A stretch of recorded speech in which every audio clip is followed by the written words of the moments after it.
Dear students, as already told you in the beginning that I am dealing with the company law for the 3-year LLB. In the previous session, we are able to complete the unit 1, wherein we have covered the definition, characteristics of the company, etc. And the second unit is consisting of the directors, the payment of dividend, and the other thing, that is the rights of the majority shareholders over the minority shareholders. This is the second unit, what we call in our syllabus. That is the directors, the dividend, and the rights of the majority shareholders. So, before going to take up the second unit, we are able to have what we have covered in the previous class, that a company is an association of persons united for a common object, and that common object is to earn the profits, and the profits so earned by the company that should be distributed from among the members of the company. So, in this, who are the members of the company? The shareholders are the members of the company. The directors are the members of the company. The creditors are the members of the company. So, in this respect, the position of the directors, that where we are covering in the unit 2, as the first chapter.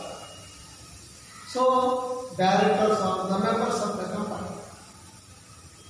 As what is the position of the director? The position of the directors, when we talk about the position, name matters nothing. The position is everything. So, and by the way, the directors are the fiduciary agents of the company.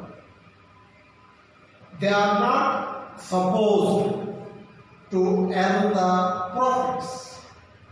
They are not supposed to take any undue advantages through their position. They are not supposed to make any secret profits. Even they have had any secret profits, secret monies or monies worth, they are bounded, they are under the bounded duty to return to the company. All these things that we cover in the directors aspect. So directors are, the name matters nothing, the position is everything. And the directors, when we take into consideration, they will be appointed by the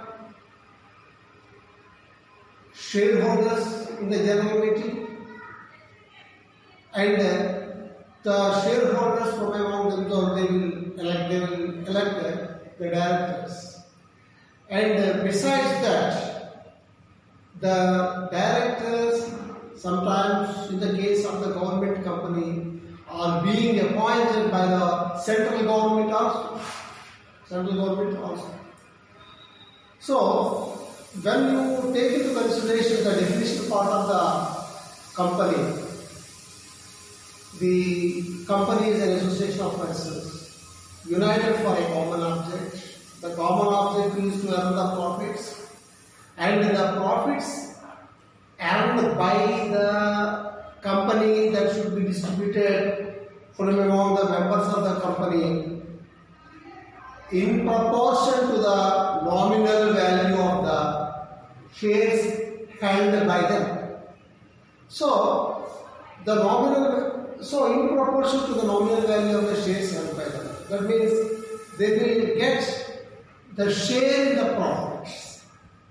That share in the profits, that is so being distributed by the company in the general meeting is otherwise called as the dividend.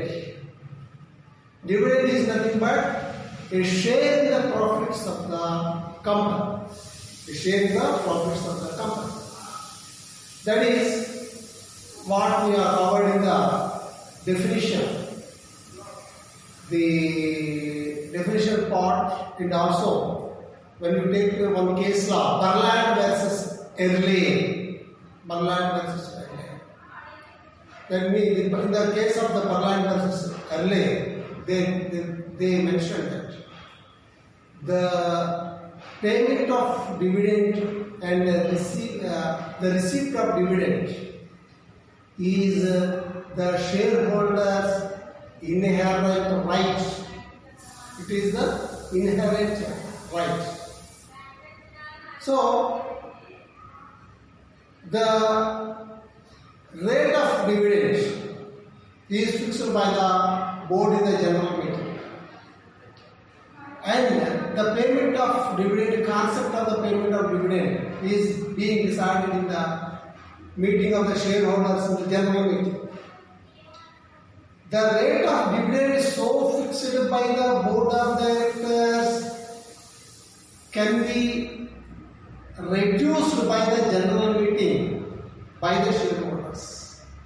But they are not supposed to ask for in the general meeting to increase the rate of dividend. The rate of dividend that we are dealing in the second unit of the company law. The rate of dividend, the payment of dividend is a debt on the part of the company. It is a debt on the part of the company. So, the mode of payment of dividend, the fixation of payment of dividend is by way of application of the accounting procedure where proper depreciation has been made for the machinery, lands and buildings, and that residue, on that only the rate of dividend has to be decided. Not only that, some amount that has been transferred to the reserve for bad debts, as all you know pretty well that the bad debts, it is a loss to the company.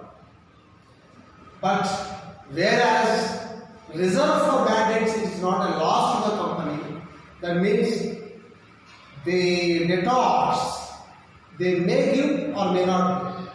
So it is not at all a loss, but we are not having any proper guarantee that that amounts will come, or that amounts may come, may or may not. So certain funds that should be transferred to the reserve for bad debts.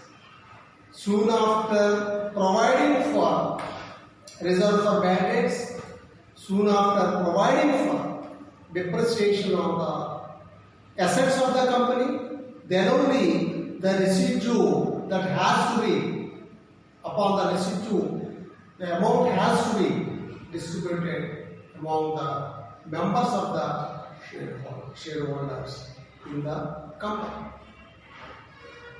So, if for any reason the shareholder is unable to receive those amounts within the prescribed time, that amounts not being asked for by the shareholders, those amounts they should be transferred to a separate account that is called unpaid dividend account, unpaid dividend account. If the amounts are being there in unpaid dividend account for quite some time and no one is claiming, those amounts, they have to be transferred to the central government. So that means if any person who found out that certain amounts are due to be paid as a dividend to him, then he can apply to the central government.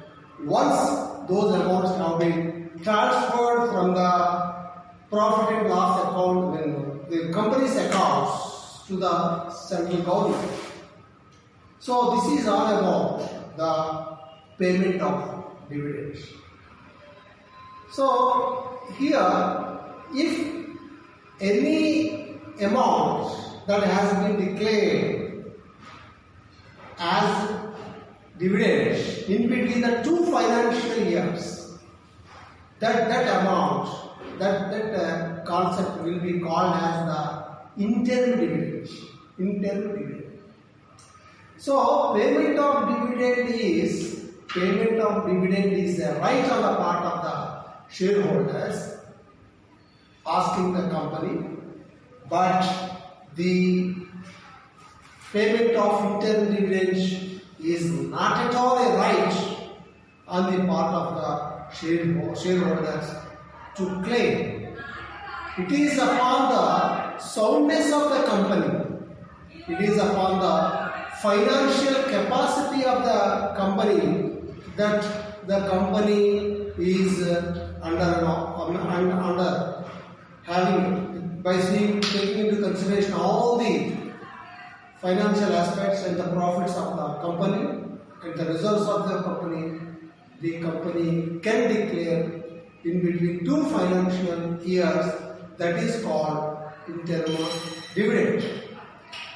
So this is all about the second unit, second topic, which is covering payment of dividend after the directors.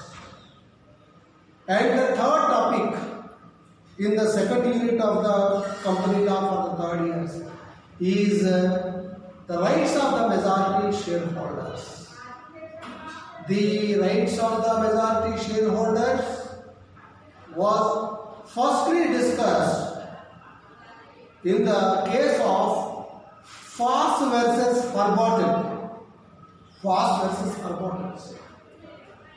That means the shareholders, the majority shareholders, are having every right over the minority shareholders.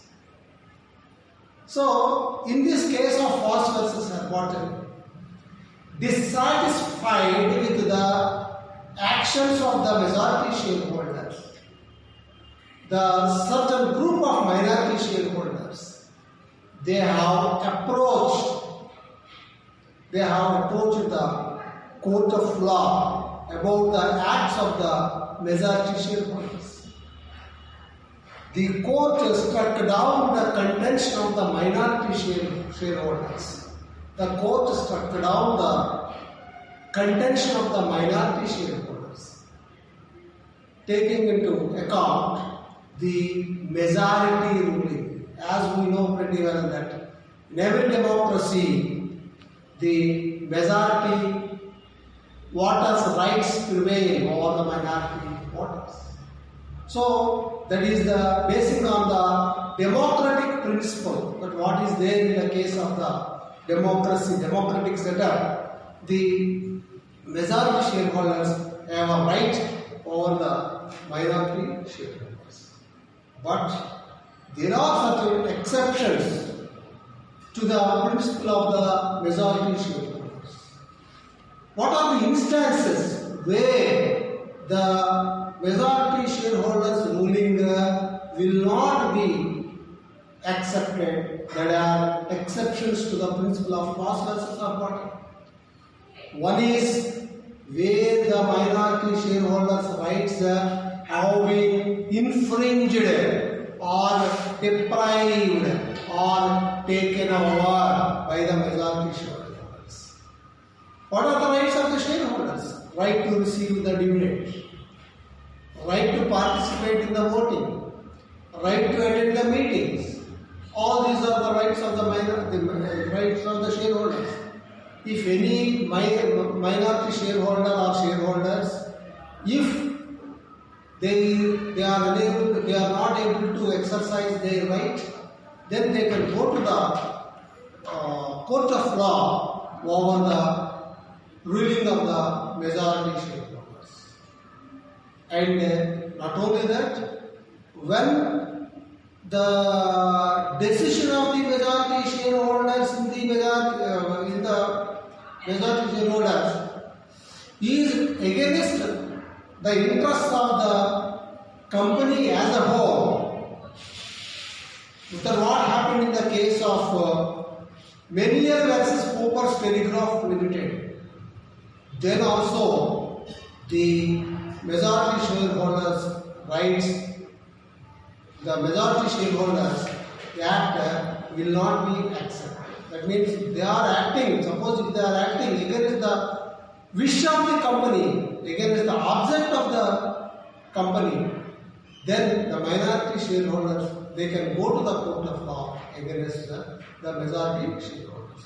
So this is all about the second unit, which is consisting of 3 topics, namely directors, namely the payment of dividend, namely the majority shareholders' rights. Now, I request my students to write some small questions, to answer small questions. First one is the role of the directors in the company. Second question is, what is an interim dividend? And the third question is, what are the rights of the minority shareholders over the majority shareholders? In what are the instances the minority shareholders, they can protect their rights? I request my students to answer these 3 questions directly to my mail ID that has been provided by this demo. Thank you very much, students.